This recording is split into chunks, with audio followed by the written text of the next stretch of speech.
Биринчиден кыз ала качуу маселесин. Кыз ала качуу маселесин мага чейин бир укук коргоочу дагы, бир акыйкатчы да көтөргөн эмес. Кыз ала качуу 16 миң кыз бир жылына 16.442 кыз ала качты экен жылына 16 миңден ашуун кыз. Ошону 8 миңге түшүрдүк. Андан кийин 4 миңге түшүрдүк. 4 жыл катары менен кыз ала качуу маселесин 3 жылдан 5 жылга чейин, 5 жылдан 8 жылга чейин Уголовный кодексти которгон Айнур Точуев менен Алтыбаев менен чогуу. Анан ошол кыз ала качуу боюнча атайын горячий точка кылдык. Кача 32 кызды ала качып бараткан жерден алып келдик. Кайра алып келди ала качып бараткан. Анан 16 миңден 8 миңге чейин түшүрдүк. Анан кыз ала качуу боюнча токтоп калды кыз. Вообще эле Турсунбай акын чыгып алып, кызыбыздын баары турмушка чыкпай калды, балдар үйлөнбөй калды эмне. Турсунбай акын сен эметесиңби дегенге чейин барышты мына. Буну уксаңыз керек, же силер жашсыңарбы албайсызбы билбейм. Кыз ала качуу маселесин ошондой аябай катуу. Бул бир. Экинчи, мен мамлекеттин атынан Варшавага бардым, Прагага бардым, Венага бардым. Мамлекеттин атынан 4 жолу докладты коргодум. Мамлекеттин атынан адам укугу боюнча докладты короп, эл аралык уюмдарда сөз сүйлөдүм. Мамлекеттин атынан адам укугу боюнча колдодум. Тияктан НПОлор барды, мен бардым. Кыскасы ушундай бир катуу эмелер да бар. Андан тышкары биздин эң чоң нерсе акыйкатчы институтун мындай аябай чоң аппараттын составын аябай күчтүү кылдык.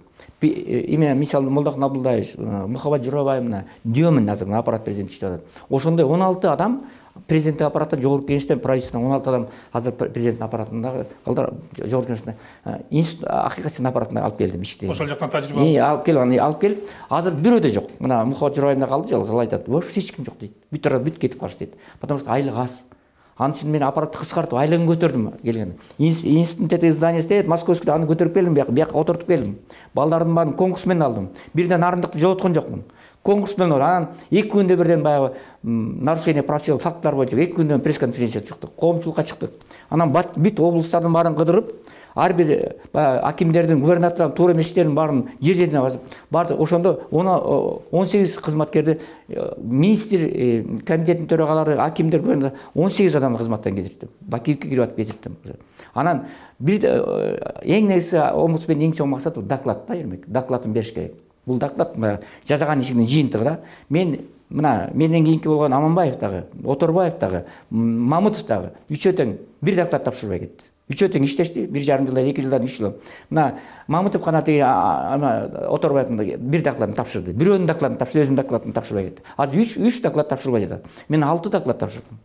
Ошо бирөө Турсунбай Бакировдун докладын тапшырдым. Анан өзүмдүн иштеген 5 жылын тапшырдым. Кысасы аппараттын баарын оңдодук. Биздин кезде омбудсменден баардык жүрөктөр түшүп турчу. Бирок омбудсмен деген баары менен кармашпаш керек. Омбудсмендин максаты бийлик менен жакын болбош керек. Өтө жакын болуш, бийлик өрттөбөйт. Мына Садыркул эмне болду? Бийлик менен өтө алыс болбош керек. Бийлик мустатылат. Мына Аманбаев барга Бакыт деген. Ал вообще бийлик менен каршы болуп турабы? 1 жылга жетпей 1,5 жылда кетирип салды. Оторбаев болсо ал журналист иштей албады. Мен алар жаман, ал жакшы жигиттер, байке деп турушат мени. Просто чындыкты айтыш керек да.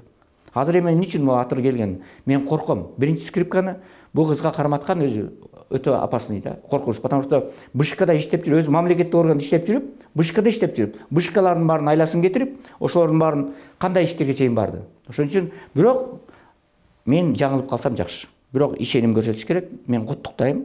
Легитимдүү деп эсептейм. Анткени кече мен аракет кылып атып, легитимдүүлүктү түзүп бергенге жардам бердим. Аппаратка чакырса бар иштейт белеңиз?